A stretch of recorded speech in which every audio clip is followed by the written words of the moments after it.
Bonjour, bonjour, je suis votre frère Jonas Somao. Je viens avec un court message en faisant cette vidéo.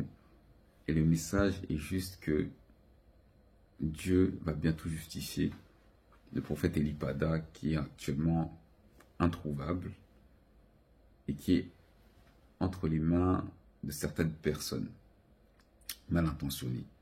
Il y a un complot, comme certains le savent déjà, contre ce serviteur de Dieu. Mais bientôt Dieu va le justifier. Bientôt Dieu va le justifier et Dieu fera sa justice contre toutes les personnes qui sont derrière ce kidnapping, si je peux me permettre de dire cela, qui sont derrière ce kidnapping. Dieu va justifier son serviteur. Et beaucoup comprendront que oui, Dieu est derrière cet homme. Car je tiens à dire que Elipada est un prophète majeur en Côte d'Ivoire. Que certains y croient ou n'y croient pas, Dieu a déjà choisi cet homme. Moi, je ne suis pas ivoirien. Et ce que je vous dis, c'est par révélation. Dans la suite des temps, vous allez comprendre. Car c'est par lui que le réveil en Côte d'Ivoire va se faire. Il est l'un des précurseurs et l'un des pionniers en cette fin des temps qui va ramener le réveil. Maintenant, pour ceux qui ont des doutes concernant Elipada, ce serait mieux de demander au Seigneur. Car je suis en train de voir certaines choses sur Internet, certaines personnes qui se permettent de dire des choses qu'ils ne maîtrisent pas. Bien aimé, la parole de Dieu nous dit que invoque-moi et je te répondrai. Si vous avez un doute, demandez au Seigneur. Ne vous fiez pas à ce que vous voyez de vos yeux. Dieu regarde le cœur. Nous regardons ce qui frappe aux yeux, nous regardons le look, mais Dieu regarde le cœur. Alors je vous en supplie, ne dites pas des choses que vous ne maîtrisez pas. Parce que le péché, ce n'est pas l'impudicité, ce n'est pas simplement le mensonge. Ce n'est pas simplement le vol. Mais c'est aussi de critiquer, de juger des choses que Dieu lui-même a déjà approuvées.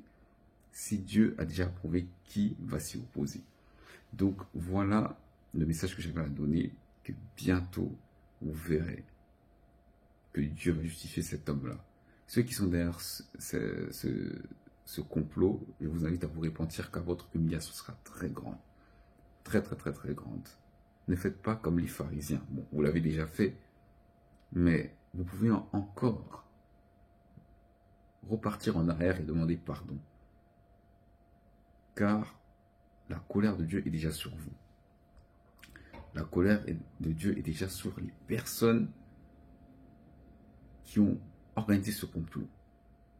Mais sachez que vous serez humiliés, très humiliés, car Dieu est en colère. Bien aimé, on ne touche pas à un oint de Dieu. On ne touche pas à un oint de Dieu, surtout à cette fin des temps. Un nouveau mouvement du réveil est en train de se faire. Et en Côte d'Ivoire, Elipada est parmi ces personnes-là. Et vous verrez à la suite des temps comment Dieu va l'utiliser puissamment. Vous qui priez pour le prophète Elipada, continuez à prier, car la Bible nous recommande de prier les uns pour les autres. Priez sans cesse. Que Dieu le protège, que Dieu protège sa famille, que Dieu le protège et que tout infligé contre lui soit nul et sans effet. Bientôt, et je répète, qu'il sera justifié. Et les gens comprendront que oui, cet homme est vraiment un vrai serviteur de Dieu, un roi authentique. Que Dieu vous bénisse.